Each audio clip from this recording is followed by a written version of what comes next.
Hi everyone, I'm Julian Gau, Artistic Director of the Horizon Ensemble. And I'm Julian Gau, composer. Yes!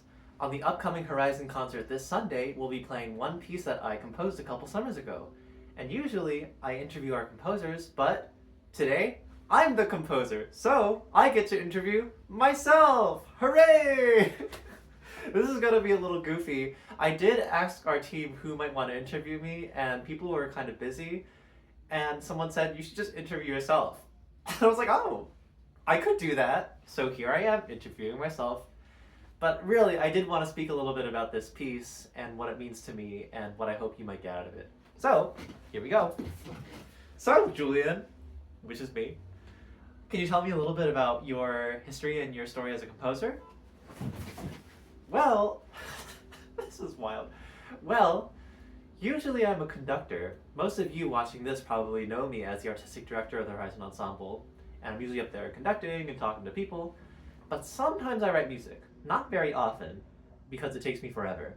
In undergrad, I went to Brown University and there was a composers club called Fermata, and every semester they would have a concert, so I wrote roughly a piece per semester or so. Since then, I kind of just do it very occasionally when someone asks me to, because I have many projects and many irons and many fires. As for the Serenade itself, this piece, the Serenade, which we'll be performing this Sunday coming up, it has a lot of meaning to me. Originally, in the summer of 2023, we performed a concert with Horizon called Across the Pond, along with Charles Ives's Three Places in New England and the Serenade by Benjamin Britten for tenor, horn, and strings. We decided to do a fun collaborative piece called Serenade for Winds. This piece was written by 4 Horizon friends: me, Enrique Hernandez de Tejada III, Brian Ross, and Amber Moafan Dai. So the 4 of us each wrote a movement, and we sort of decided that we'd have a certain instrumentation, and if we could decide to quote the Britten Serenade. So there's a couple calls in my own Serenade which call back to the Britten if you listen closely.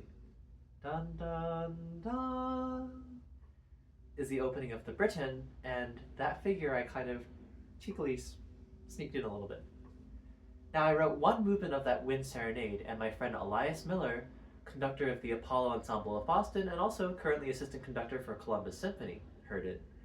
He said that he really enjoyed it and he thought I should expand it. So I did, and the next summer, in summer of 2024, the Apollo Ensemble played it. Now, it was a little longer than I think he wanted it to be. He just told me it should be longer, so I wrote 2 more movements, and it ended up being like 21 minutes long or something, which was a bit more than he expected, but I was very happy with the piece. And that's sort of the story of how it came about. Well, that's great, I'm glad to hear about This is wild. Okay, I'm just gonna sit in the middle. Well, so that's about my compositional practice, and I'll talk a little bit more about the Serenade itself. It's a piece in 3 movements, and there are a lot of different elements that came into it, but most of it come from what a serenade means. The title of Serenade can mean perhaps a song of the evening, so there are a lot of elements in it that sort of evoke the nighttime. It can mean an early orchestral piece. Think about the Serenades by Johannes Brahms and Ethel Smythe, both of whom had these serenades as early orchestral adventures. It can also be a love song, especially, of course, a love song of the evening. So a lot of the piece really is about love. And finally, just a pleasant collection of tunes. Think, for example, Dvorak's Serenade for Winds or for Strings. I love a lot of pieces called Serenade. We can also think about, for example, some other influences in this piece include the Serenade from Fanny Hensel's The Year. The month of June is a serenade, a lover's song. We can also think about the Serenade from Don Pasquale by Gaetano Donizetti, which I was watching a lot around the time I was writing. That's because the summer I was writing this, I was at Opera Saratoga as an assistant, and one of the shows was Don Pasquale, where Ernesto has this beautiful serenade. Anyway, there are a few direct quotes that you might want to know about when you hear this piece. One of them is a Taiwanese song called Wang Quanfeng, or Hoping for Spring Wind. It's interesting, this piece is from the 30s actually. It's really kind of a pop song. The very first recording sounds like a chill swing tune, kind of. But nowadays, almost 100 years later, when you hear this piece in Taiwan or in Chinese music, it's almost quoted like a folk tune or like a beautiful folk melody. It's very different mood from the original. But you can kind of hear it in the melody. It does sound like a folk song in some ways.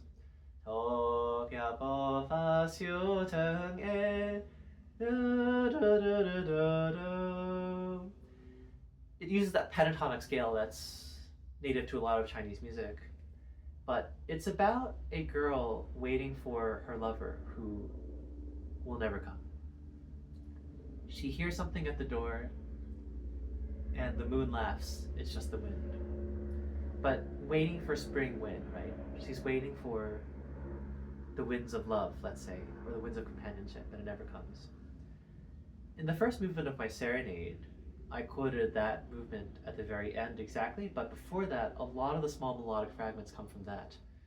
The other more accidental influence on the first movement is a certain piece by the French composer Lily Boulanger called D'un matin de printemps, or Of a Spring Morning.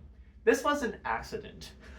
I accidentally stole the opening. I'm sorry, Lily. I heard that piece at one point, and I kind of think it lodged itself into my subconscious, and then when I was thinking about writing a piece about spring, it must have just come out. The first movement is titled A Bridge, and it refers to the Harvard Bridge. That's actually why we chose the piece for this concert. It's not like I'm trying to mega self-aggrandize my composition or something. When Ruth Hertzman Miller, who you can see another interview by on this channel, told me that she was interested in having a piece be performed about the Harvard Bridge, I thought, oh, I like that bridge too, and I wrote a piece inspired by that too, and I thought, oh, let's put it together. And bridges. What's a good theme, concert theme about bridges? Oh, Frank Bridge. And that's how bridges came to be. This illuminates a little bit about Horizon Ensemble programming, where we often have a certain theme that comes from one or two sort of linchpin pieces that we kind of build these programs around. The Serenade for me is very personal in that, of course, it's about love, and I won't go into the details. You can ask me off camera if you want, but it really is a love story, the first part, and it's not really a happy one. The second movement is a dream, in which another certain quote that I don't think I need to say it. You'll hear it. There's a certain quote where, like in the first movement, a lot of the motives come from that melody, and at the very end of the movement is revealed. There's a certain fun stage element that I won't spoil, but you'll hear it at the concert on Sunday. They weren't able to make this happen at the Apollo performance due to logistics reasons, but there's a certain stage element that will happen that I'm very excited about. This dream kind of starts very gray and then sort of begins to flower and blossom until suddenly it's interrupted, like when you wake up. The final movement is a smile, a bridge, a dream, a smile, and there's a certain style of Japanese poetry reading that I meant to evoke. This is one sort of element, and you might know that I'm a big anime fan. In fact, you can literally see it behind me. And there's this one anime called Chihayafuru. It's about a certain card game from Japan called Karuta, which involves poetry reading. At the beginning of a session, they read a certain poem of Naniwa Bay, which is in modern day, I believe, Osaka, in Japan. Naniwatsu ni sakuya kono hana fuyu gomori. You can hear that it's very rhythmic and very sung, the way that they say these poems. And this one is about the flowers on the trees blooming, right? It's about springtime coming. So finally the spring wind has arrived. And this last movement takes that chanting sort of poetry as the opening and sort of in other parts transformed by the movement. The other thing I wanted to evoke in that piece is I do a lot of Chinese music. I serve as music director of the Chinese Music Ensemble of New York. And I find that Chinese music just has a different kind of flow from Western orchestral music. It's not better, it's not worse. It's like how jazz and hip hop and bluegrass have different kinds of flow. Chinese music has its own flow that's very hard to explain. Something about how motives and melodies develop, something about how rhythms drive, is just different. And I wanted to capture that, the fast Chinese music sort of mood, except with Western orchestra in 6/8, with slightly more funky harmonies. And that's where the last part of the Serenade really comes out. It's that inspiration from Chinese music. Aside from, melodies that are a little bit pentatonic, there's a specific piece called Dong Bei Feng, or Northwest Wind, that I had just conducted pretty recently, that year, that I kind of snuck in. In a certain melody that I wrote, you can almost imagine a suona playing it. A suona is an instrument which, imagine you have an oboe, but it's as loud as a trumpet or even louder. It's very intense. But imagine that kind of like announcing, that kind of bold proclamation. So there's so many influences I can talk about. And one of the interview questions I usually ask are, who are some of the composers or other artists who have influenced you here? So I've named, for example, Hensel, Donizetti, the composer of Northwest Wind, whose name escapes me at the moment. Sorry, viewers. Lily Boulanger, of course. A certain composer who I quote in Movement 2 that I won't spoil. And other than that, other people I thought of were, for example, the 2-5-1s of Francis Poulenc. I love his 2-5-1s, his harmonic progressions. Gustave Mahler, there's a passage in the end that sort of evokes him. Percy Grainger very much, the way that he sets folk tunes and folk songs. There's a certain passage in Linkinger Posey with, I think in Movement 2, with the folk song on almost the wrong chord under it that I kind of borrow. Respighi, there's a moment in Movement 2 which is very much inspired by L'Utopurata, the love song in the third movement of Roman Festivals. Who else? I have a whole list of these, and Strauss, and I quoted Richard Strauss very briefly, one of his serenades in the last movement, but it's a little hard to tell. Messiaen, the way that he uses birdsong. Bartók, the way that he thinks about night music. Stravinsky, a little bit of how he thinks about the groove of mixed meters.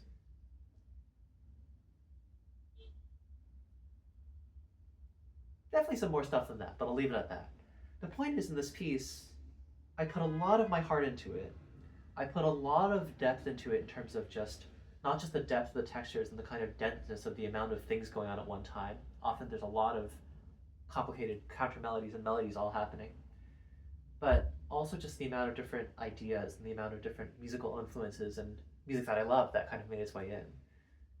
When I wrote this a couple summers ago, it took a lot of effort, but I was really happy with how it turned out under Elias's guidance with the Apollo Ensemble. And it's a big honor to get to do it again with my friends in Horizon. One difference from the last time you heard this piece, if you heard it, is that we're indoors, so the sound of it will be very different. And again, there's a certain stage element that I will not spoil in this interview, but that you can hear in Movement 2 that will work in the indoor space. The last question I usually ask interviewees is, what do you hope audiences will get out of it? When I wrote this piece, first, let's say, when I think about music, as a musician, I think about creating empathy and connections between people. In my work with Horizon and with any orchestra and with any musician that I collaborate with and any music that I do myself, I always think about creating connections and creating understanding between composers and performers and audience members and our greater communities. That's why I do what I do with Horizon Ensemble. And in this piece, one, there was something very personal that I needed to express. There was something very painful and something very deep that I wanted to make people know that I felt. And second, the way that I feel conducting and playing Chinese music, I sort of wanted to bring to the audience too, especially in the last movement. So both, again, on a personal level, what I experience as a human in love, and second, what I experience as a person in America, as a Chinese American, as a Taiwanese American person, as an Asian American person, and how this blend of cultures and styles can lead to beauty and lead to all sorts of exciting new things. That's what I wanted to bring to the Horizon audience members. And I'm really excited that the Horizon audience gets to hear it. I'm excited that the people who browse the Horizon YouTube channel in going forward get to hear it. I hope that other orchestras might hear this piece, other conductors or musicians might hear it and want to play it too, because I find it just a lot of fun to play and conduct, and there's a lot of my heart in it. And aside from you understanding me and understanding a little bit of Chinese music, I hope that you have fun. I hope that the people hearing this piece have fun listening to it, especially the ending. I hope they cry a little bit, maybe. I hope they laugh a little bit. I hope they come away thinking, what a lovely collection of tunes. The last thing I'd like to say to all the Horizon fans out there is thank you. Tomorrow is the 5th anniversary of the very first Horizon Ensemble rehearsal. On May 30th, 2021, we rehearsed Louise Farag's Nonette and 4-string orchestra pieces by my friends Max, Ryan, Astrid, and Laura. And here we are. We've grown so much. We've met so many composer friends. We've met so many audience friends. We've met so many instrumentalist and poet and dancer friends and vocalist friends. It's amazing to see how far this orchestra has come, and it's thanks to all of you. So thank you for supporting us. Thanks for listening to our music. Thanks for being our friends. Thanks for being a part of the Horizon Ensemble community. We're so excited for Horizon Ensemble's Bridges this Sunday, May 31st at Church of the Covenant on 67 Newbury Street or live on YouTube. We can't wait to see you there. And if you can't make it, that's okay. The recordings will be up afterwards too. So, have a great weekend, have a great week, have a great month, have a great year. We'll see you soon. Take it easy.